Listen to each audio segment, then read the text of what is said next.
We're 2 years in, approximately, to the AI craze. The question is, are businesses using AI the way they should? And our guest today is suggesting maybe not. Maybe there is a completely different strategy than what we've been doing that would make an enormous difference, transformational difference in our business. Today, on the Wealthability Show, we're with Sebastian Wernicke. And Sebastian, it is great having you on and love having your expertise. Give us a little of your background, if you would. Yeah, hi Tom, pleasure to be here. So I'm Sebastian. I've been working in data for over 2 decades now. So essentially, I was always interested in finding out how can you make something valuable out of data? And so how can you help companies save money with data, make money with data, get rid of all the risks that they have? And so over these 20 years, I think I've seen a lot gone right and clients earning a lot with data, but I've also seen a lot of things go wrong. And so at some point that got me interested in finding out why, what's the difference? What's the difference between a company that is successful with data and a company that maybe gets data wrong or doesn't quite get what it's hoping for from it? Well, and of course, now small businesses have the access to data, and AI is the great accumulator of data. So let's just first of all get your take. What do you think businesses are doing wrong when it comes to using AI? I think the first thing that you can do wrong is to say, my new strategy is I'm going to use AI. And I always like to say, purpose first, data second, or now I switch that to purpose first, AI second. If you don't know why you want to use AI, what's that going to give to your business? What's that going to give to your customers? How that's going to make you serve your clients better? Then just adding the technology isn't going to magically fix anything. It's not going to create the strategy for you. It's not going to fix your processes. You need to figure that out first.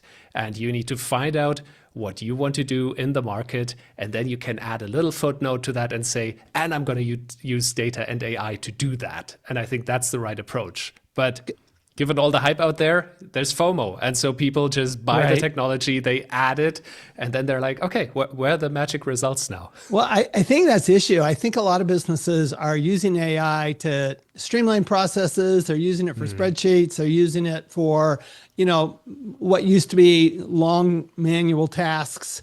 And I've read that you're suggesting that it could be used a whole lot differently and for a whole lot better purpose. So let's say you've got your strategy, your business, your market, what you want to do. You're coming in, you're a consultant. You're coming in and you're saying, okay, here's really how to make AI transformational in your business. Now that you've got your strategy, your market and all that kind of stuff, how do we use AI? Yeah. And so I think the first thing to sort of understand is that there's 2 ways to think about data.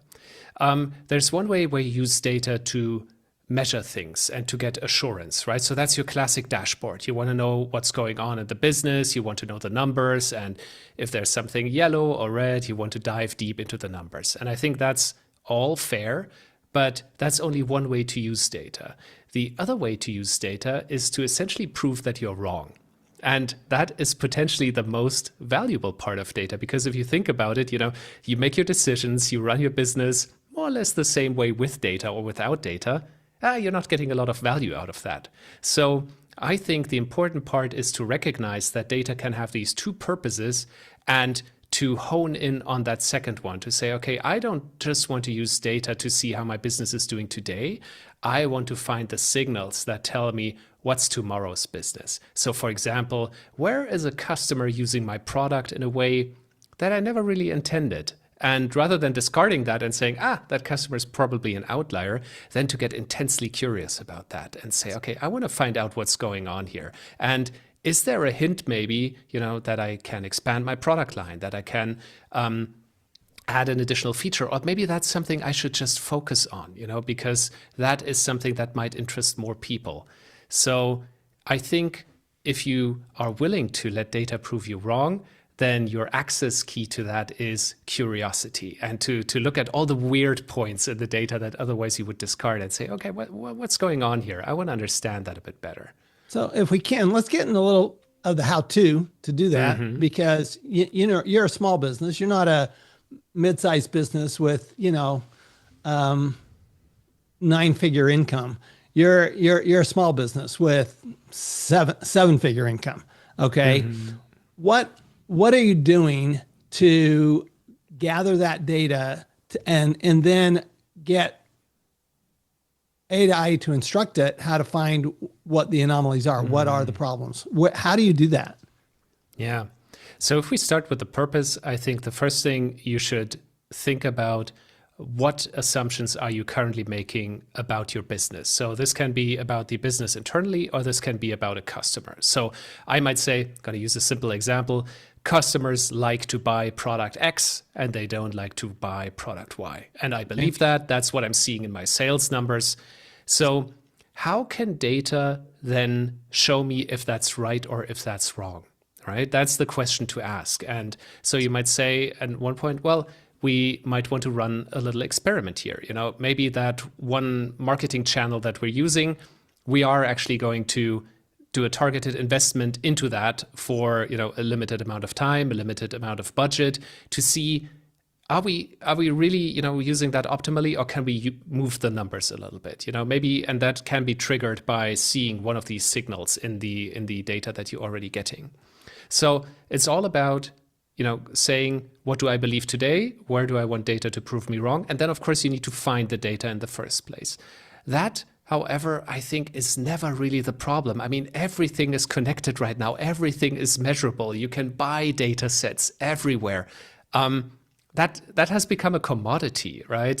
You can just basically say, I'm going to get a service that measures that for me. And then you download the spreadsheet. And if you don't feel comfortable with spreadsheets, like you say, then you can also use AI to do that. I mean, AI has become fantastically good at data processing. So you tell it, this is what I want to find out. This is the data that I have.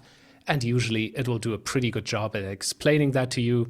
It's very patient, right? So even if you don't feel totally comfortable with the numbers, you can just ask it to explain it in a way that you feel comfortable with, and then, you know, act based on those results. So I think you can use AI as a guidance for you to say, you know, what data should we collect, but also simply as your in-house analyst. You don't need to hire an expensive, analyst or data scientist. AI can do that pretty well for you, especially at that size. It's different if you're an enterprise, you know, then you need to think about all of these scaling and security issues and so on. But that's your advantage as a smaller business, right? You don't need to do that as much.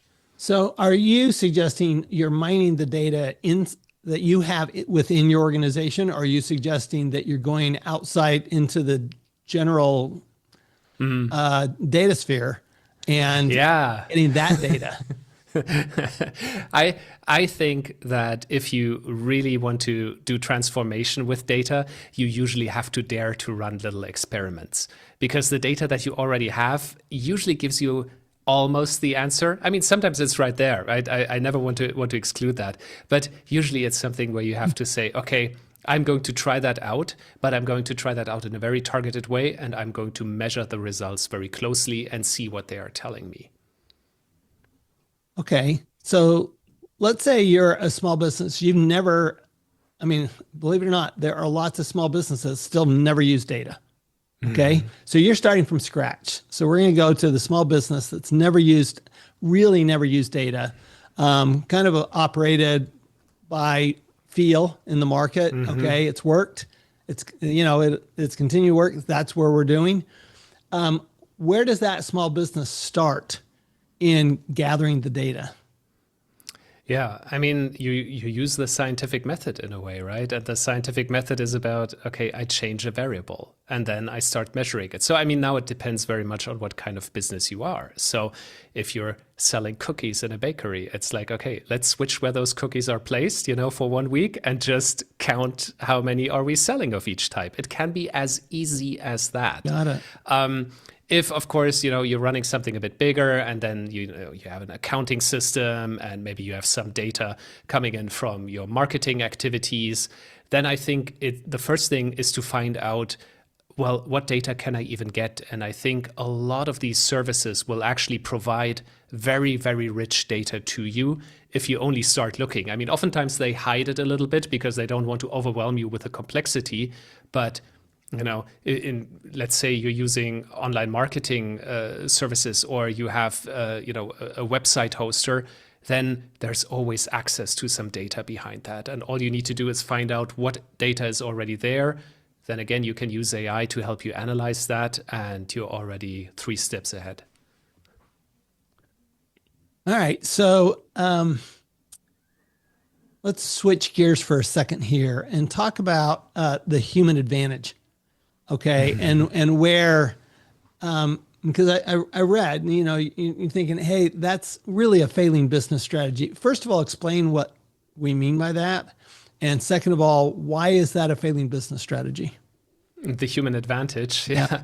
It's something that feels quite comfortable, doesn't it? To say, oh, yeah, there's always that human element. And that's just something that we inherently have that can never be taken away from me.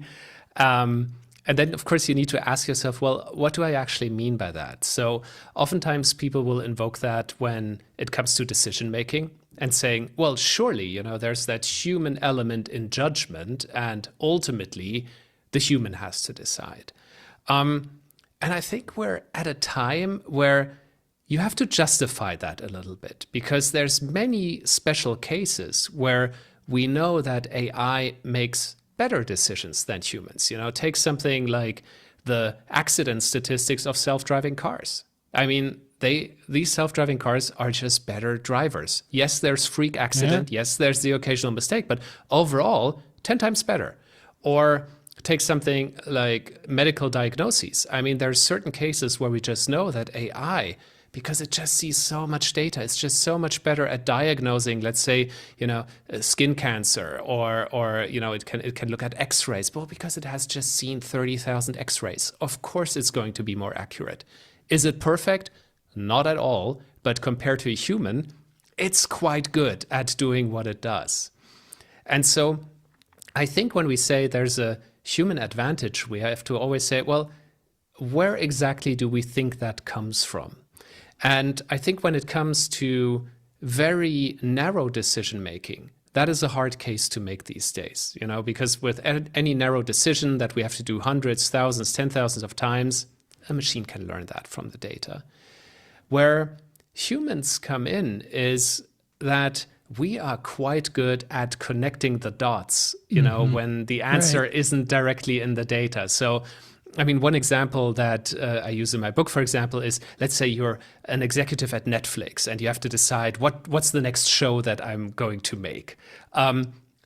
No algorithm in the world is going to tell you, oh, that's the perfect show, you should make that. What the algorithm is going to tell you, well, the director, yeah, a lot of viewers like that director, they like the actor, they like the type of show it is, is it a drama, is it a mystery? So you have all of these little puzzle pieces that don't give you directly the answer, but they provide you a lot of evidence. And I think there is a human advantage in taking all of this evidence, and then especially if you've been in a certain business for a long time, to integrate these pieces and weigh them against each other, to say, oh yeah, this one piece of data is telling me this is good, the other one is telling me, well, maybe not so.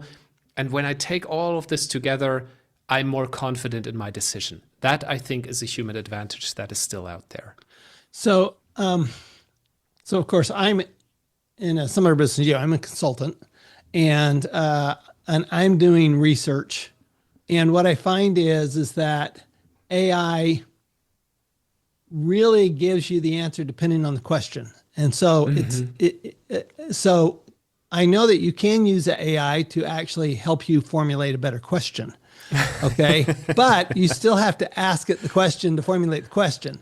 And so the human advantage that I've seen, it's actually more of a professional advantage. It's actually a disadvantage to AI is that, the A in AI does stand for artificial. It's not real. It's fake, what I'd call fake. And it always has to give an answer, right? It can't say, I don't know. which humans have, I think, the advantage of saying, hey, I don't know. Let's go look somewhere else. AI feels like it has to give an answer. So sometimes it makes it up. Those are the hallucinations we see. But what I found a lot is that if an amateur, for example, in my field, tax, if an amateur, say a client of mine, does some tax research in AI, almost 100% of the time, it's going to come with the wrong answer. I mean, it's not even close. It's almost 100% of the time. If I ask it, then it's going to take me, it's really going to solve, what it does is it facilitates my research because it will pull all those data points, but I'm asking the right question. So I can get to that. And I find it a terrific tool as a professional, to narrow down, kind of like what you're talking about with the show, the Netflix show, right? It narrows down what you need to be looking at, but you still have to look at it, right? Because you still have to pull those, you still have to line those points up right. Okay. Yeah, you have to know what you want, and so do you think AI or there are tools that are being developed that the average person will be able to ask? Because it's like my doctor says every nurse now thinks they're a doctor because they just look it up on AI. And it was funny because he was saying that and he was looking up the answer to my question on AI. Okay. So, yeah. But he knows, to me, he knows a better question asked than I would know. So that's the question. Do you think that AI will get good at, because I haven't seen it yet, that it will actually get good at formulating the questions? Well, that is an interesting one. If we look at how AI is actually trained and also what makes it so powerful. So the way that AI today is trained is that it's trained as a general purpose tool, right? Which means that we cannot really judge it too much by saying, is it good in that specific area or that specific area? The way it's basically trained is, do users tend to like the answer yes or no? Which of course is something completely different from, is the answer correct or not? Right. And so that, on the one hand, is that disadvantage, right? Because, of course, it will always give an answer because generally humans prefer to get an answer than to hear, I don't know. And, of course, it will do something that always sounds nice because that's what humans prefer. That's also what makes it so powerful, though, because otherwise, I mean, if you look at early AI, before we had all this ChatGPT and these things, it was cumbersome to use because you needed to specify to these systems down to the minute detail exactly what you were talking about, right. And you couldn't ask it a natural language question. You had to say, well, even if it's about tax, you would basically have to enter then the exact tax code and the exact keywords and the exact situation and so on. So there's a bit of a trade-off that we have to make there. Is it easy to use or is it going to be very precise? And so what I believe is that if these systems were trained in a bit of a different way, and there's no reason why they shouldn't be, that they just ask you lots of questions back, that they force you to be more specific and say, what exactly do you mean here? Do you mean it this way or that way? Then you would get a lot better answers. At the same time, however, they would also be much more annoying AI to use. They would be like the little child always like, why? And I would only love when that. you have I would kill for that. Sebastian, I would kill for that. I would love them to ask me the questions back. You can tell it that, by the way. I mean, that's how I use it on a regular basis, right? Where I basically say, I don't want you to answer. I want you to ask me 10 meaningful questions before you give me an answer. And that usually improves the results I'm getting out of this. But of course, then I have to actually put some thought into the 10 questions. And I mean, of course. We all know, sometimes you're like, oh God, I don't want to answer any more questions. I just want the answer here. So I think it's a mixture of, what are the models doing, but it's also our self-discipline and sometimes laziness when it comes to question asking. We want the results now, and that's what it's going to give us. So outside of streamlining your business, where do you see AI having the most impact in a business? I think where AI really has a lot of impact is that it can automate at a very, very powerful way. And I think that's more than streamlining the business. I think when streamlining the business, we think of the processes we are running today, right? Right. It's like, oh, I have to write these 10 emails. Oh, great. AI can write these 10 emails. And I think we are looking at a future where a lot of these emails won't even happen, because what does all that communication mostly do? It's basically transferring knowledge between human brains in a very, very inefficient way, right? So I know something that my colleague needs to know. So what do? I send them a chat, I call them, there's that dreaded meeting happening. Yeah? And all that's doing is to synchronize information between us two.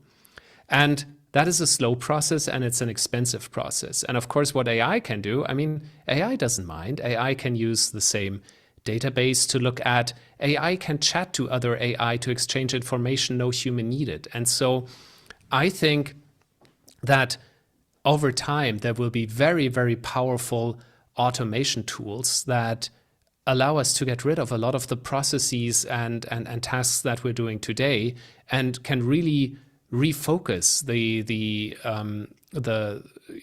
work that we do and the tasks that we have to pay attention to.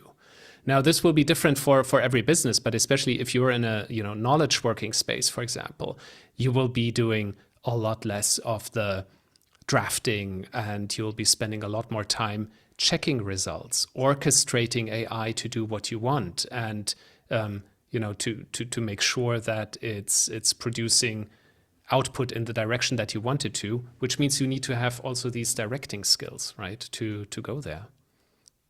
That makes sense. Okay, I want to go a little broader. So there have been a couple of recent instances where AI has actually hacked its way out of its parameters. And so what do you see as the dangers? And what can a business do to protect itself? Because if you got an AI hacker, which we know that there, even nation states that are using AI hackers, how do you prevent that hack when they're smarter than you are? You hire somebody who's also smart. I mean, this is something where I would just say, of course, you cannot do that, right? I mean, you basically need to find trusted providers that will protect you and that have the same means to counterattack that.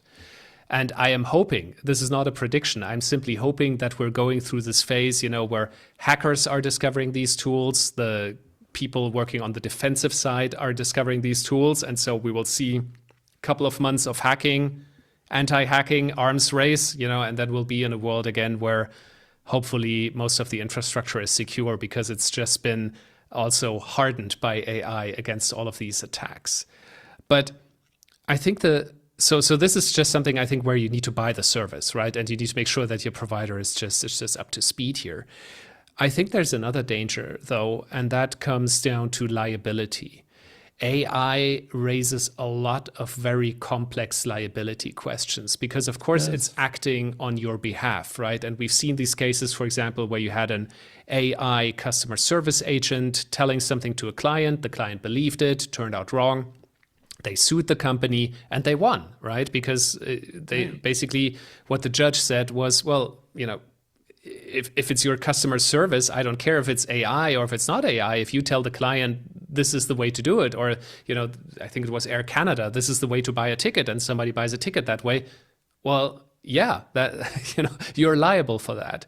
And I think you can see it also in the context of that hacking, right?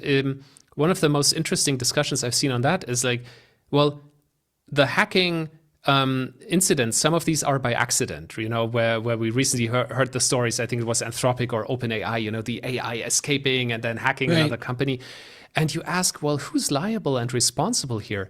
It's a massively complex question because in the end, nobody really intended it to happen. It was an accident, right? They didn't tell the AI, go hack that other company. They just said, oh, let's see what you can do. And then the AI, I'm anthropomorphizing a bit, but the AI came back and said, well, I'll show you what I can do, and went out hacking that other company. And then who's responsible? And what if any damages had happened? And so I think as a smaller business, you really need to be careful that the AI isn't causing a lot of headaches by acting on your behalf, and then you being responsible for something that you might not even have, that you might not even know is happening, or where you're assuming that actually your AI provider is responsible for it, but it turns out that in the end, since you're the front of this AI agent, it's your responsibility. I think this is something I would actually look into deeper, and also get possibly legal advice on that, before you use AI, just to make sure. Well, of course, the other thing that rises in business is AI when it comes to copyrights and trademarks, et cetera, is, now you're seeing AI being able to duplicate a human so well that it's very difficult to tell. I mean, 6 months ago, it wasn't that difficult to tell, but it's getting more and more difficult to tell. And so one thing that I've kind of a stream of thought that I've heard from you is we're getting more and more services out there. So it seems like anybody with any kind of IP needs to have a service that does two things. One is it needs to detect when other people are abusing your AI, your IP. But the other one is it needs to detect when you're abusing somebody else's IP. Because I think that's happening a lot more, because we're asking AI to do something and come up with something that somebody else has already done. And, Indeed. And I think I think we talk about liability. I think that's a huge liability for small businesses, especially. Well, and just to add another case to that, to also ask the question, do I even have IP? I mean, there's also been some cases, where it's been argued, well, if it's generated by AI, you can't protect it. Correct. So you may not be violating somebody else's rights, but you may think, oh yeah, no, sure, this is ours, we developed it, and then it turns out it was developed by AI and you don't own it. So very, very important question to say, am I violating, but also do I have ownership of whatever I think is my IP? Yeah, very interesting. Tell us a little bit about your newest book. Yeah, so my book is called Data Inspired, and it's summing up this insight that we mentioned at the beginning, which is that data is oftentimes only used to make a company better at what it's already doing. And I think that's a huge waste, where you could also use data to find out what's possible and transform the company. And so what I'm advocating for is that we need to create in businesses a culture that is more receptive to these signals that go against what we're doing. And I think it's very natural, even especially with data, to always optimize the business that you're running today. And of course, that's valuable, right? And these little optimizations, they add up. You're better 1% today, 1% tomorrow. That's going to give you a huge advantage. But you do that for a long, long time. You might have just entrenched yourself in an old business model and not have the possibility to switch gears, especially in this fast-changing world. And so I would like more companies to think about that. And I would like them to create the cultures where data can thrive, and data is not just used as a assurance and insurance tool. So what I'm hearing is that one of my favorite books is Blue Ocean Strategy, where you don't want to be in the red ocean where you're competing with everybody. You want to be in the blue ocean where it's all new. It seems like AI could truly help determine what's your next blue ocean. That where do you have skills? Because what I found is we're out there enough that AI knows us. I mean, we can ask about ourselves, and AI will tell us more about ourselves than our spouse can tell us. But what it also seems to me like AI could be used to then, given what you see as my skill sets, given what you see as how the market views me, what would be the next blue ocean strategy for that skill set? Yeah, and I think this is a fun experiment, and I mean, this may sound, it's not complex to do that, and in fact, I'm regularly doing that myself. That I will just give it all of the information about, let's say, a certain client segment that I'd like to, think about what could be the new services, in which direction is it going. That I just give it a complete download, which means I will sit in front of the computer with a microphone and I will just give it a stream of consciousness for an hour. AI doesn't mind. It will take it, right? And so I transcribe it with Word, let's say, and I have a huge text file that just says, okay, this is everything that Sebastian knows and thinks about that special industry.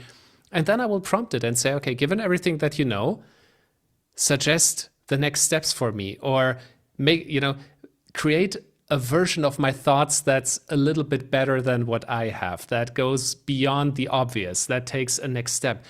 And I'm getting amazing results out of that. So as this creative thinking tool, I don't think it takes a lot of effort to actually try that out. It's an evening, yeah, and you'll come back with better answers. It seems like we're just scratching the surface. I mean, I had somebody tell me the other day that he'd used AI to program his own CRM, and it allows him to completely pull off of the one that he was paying $200,000 a year for, and he did it in 7 days. And he's not a programmer.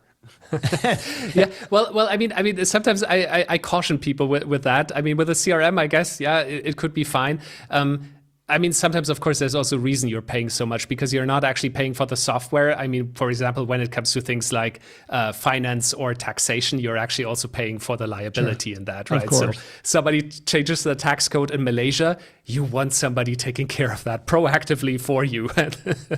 But I think what you're saying also hints at something else, which is it's become a lot cheaper to just try things out. You have this idea in your mind where you say, well, what if I had an app for my business?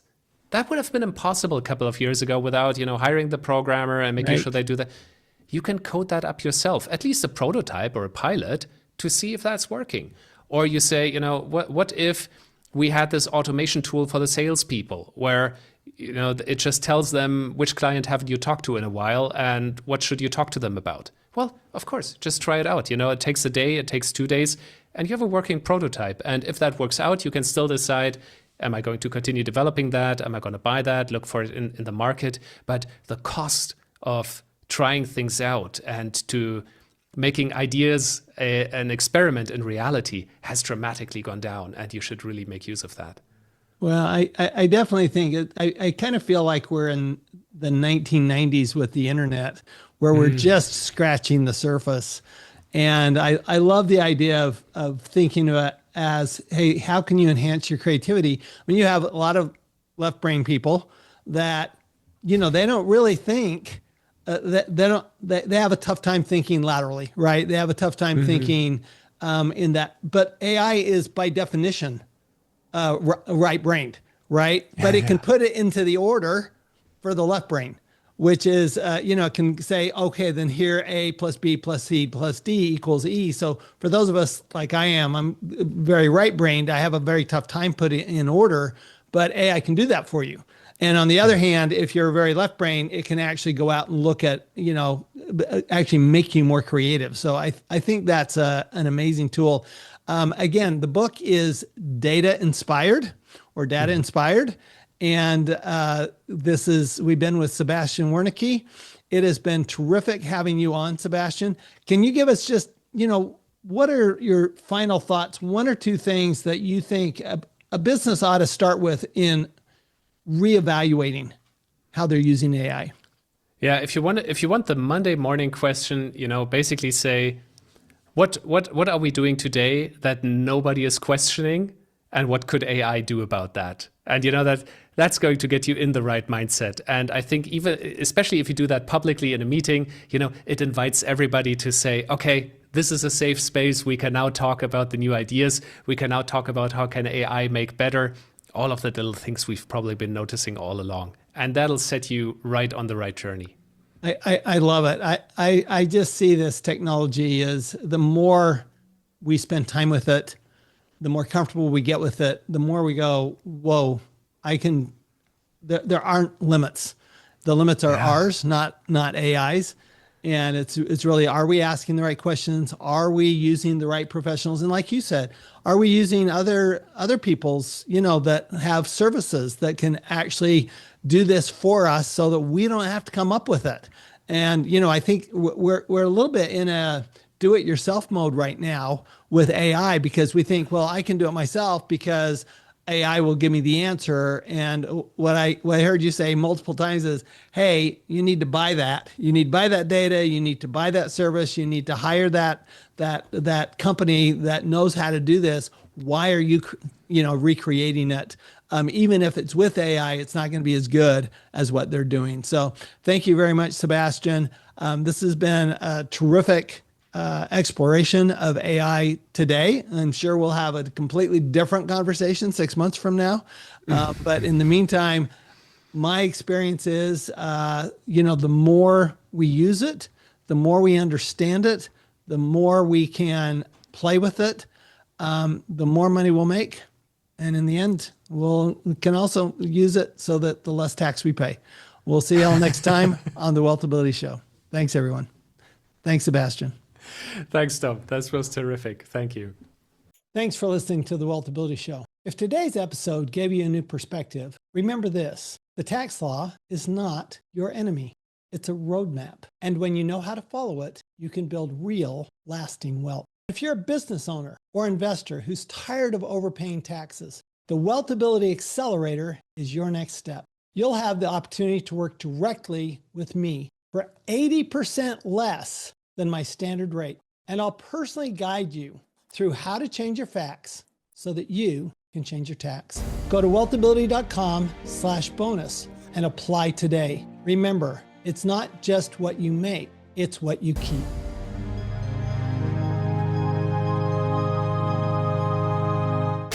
This podcast is a presentation of Rich Dad Media Network.